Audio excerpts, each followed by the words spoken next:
Wishing you a very happy and a vibrant day. Myself Sushmita, going to take science, and as I always say, look around, see for yourself and experience the science.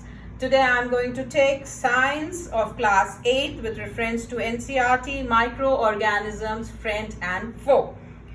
If you like my video, kindly subscribe and don't forget to press the bell icon.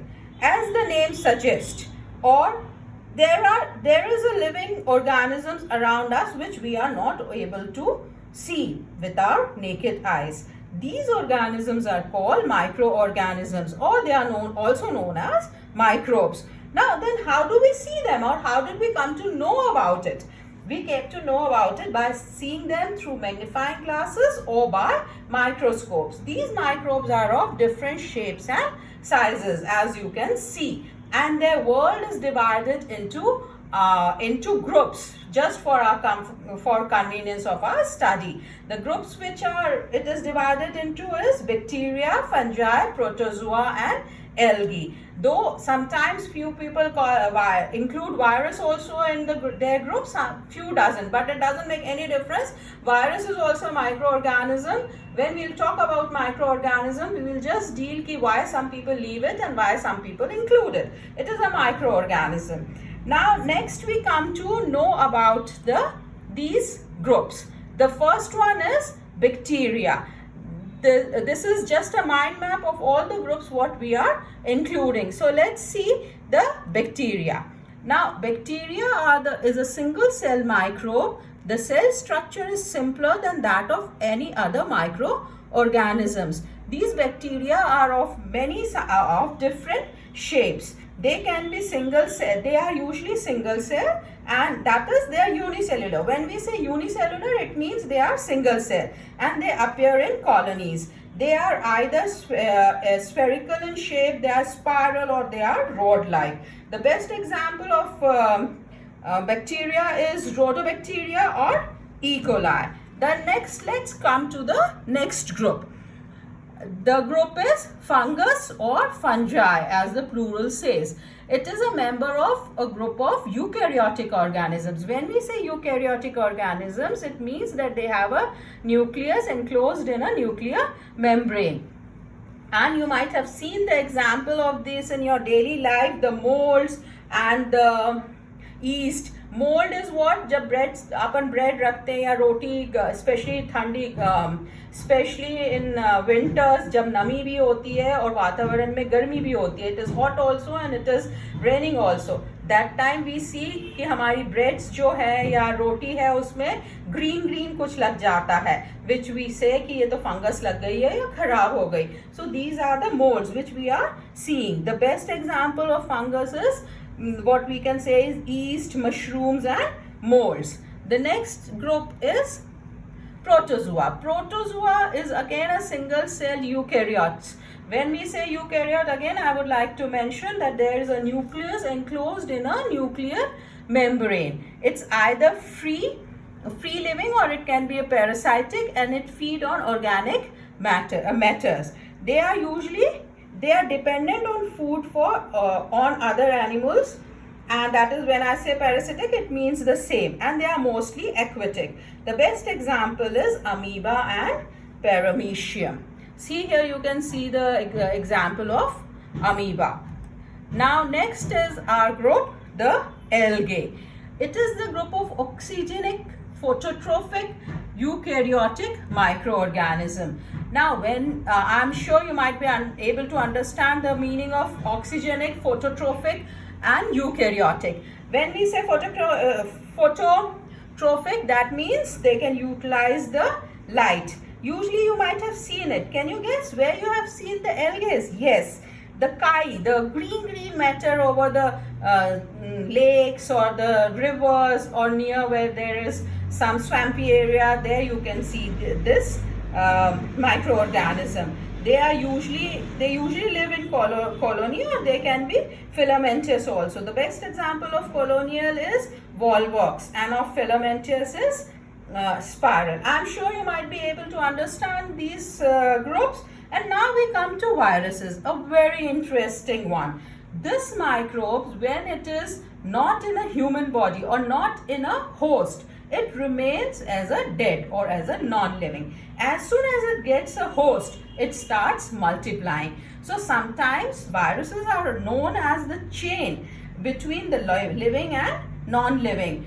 As long as it is outside the body of a host, it is non-living, it does not multiply. And once it gets the body, it multiplies. The cell they multiply is called the host cell. And viruses are very dangerous. As you all know, there are many diseases which are caused by these viruses. Now next we come to uses of microorganisms. Now we know, we have seen the example, and we know that I don't know if you all are very observant, but we are using these microorganisms in our daily life. When we say we are using it, that is, they are acting like our friend because they help us out. The first one, I will be dealing with them in detail in the next slide. The first one is fermentation. Now, have you seen fermentation anywhere? Yes, the dosa dough. Or there are times in the rainy season when if we forget our atta outside, it becomes fluffy. Why? This is fermentation. The yeast present there or the microorganism present there starts multiplying with the release of carbon dioxide, and it becomes more, it starts occupying more space, and this is known as fermentation. So it helps us in our bakery. Then comes soil fertility. The microorganisms also help us in soil fertility. There are many bacteria, especially the rhizosome bacteria found in the nodules of our leguminous seeds, leguminous plants. This helps in nitrification, which we will read in nitrogen cycle, and helps to convert the nitrogen present into the usable nitrogen. And then medicine. In medicine, there is enormous use of these microorganisms. If you all remember the vaccination we all get, the vaccination, what is vaccination? It is when a disease carrying microbe enter our body. Some disease carrying microbe, it enters our body and the body produces antibiotic to fight with it. Now this is injected in our body, and then we get immune to those diseases. Then comes, there are many medicines also for this, and then vitamin D tablet, which is made of yeast and bacteria, and the microorganisms also helps in decomposition of matter, like green, to have a green environment. Just imagine if there is a kele ka chilka lying, or some the trees lying, the leaf lying and things, and they are not decomposed, then we won't have any place to live in, will we? So these microbes, they really help us. Now let's see the top 10 uses of these microorganisms. As I said, production of antibiotics, production of dairy products, production of alcoholic beverages, the wine and all, they are all fermented and we get them. And production of bread making, I just now explained fermentation. Then production of food yeast. You might be using yeast in many of the methods to cook. Yeast is used for your pizzas and burger to make them soft and porous. Production of organic acids, then production of vitamins, just now I explained vitamin D, and production of many of the enzymes. Soil fertility with rhizobium bacteria, it helps in soil fertility. And there are many microorganisms which helps in preservation also, which we'll be dealing later.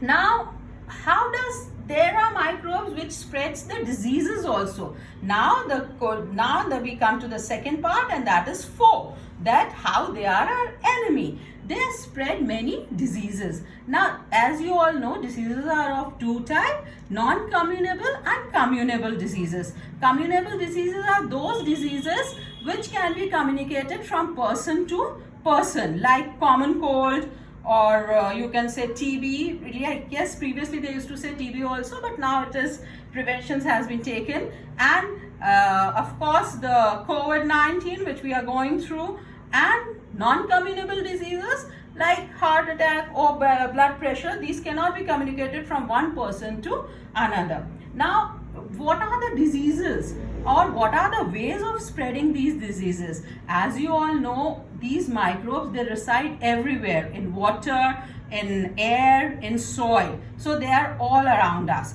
So what will be the ways of spreading? Of course, the water. If you take contaminated water, then there is food poisoning.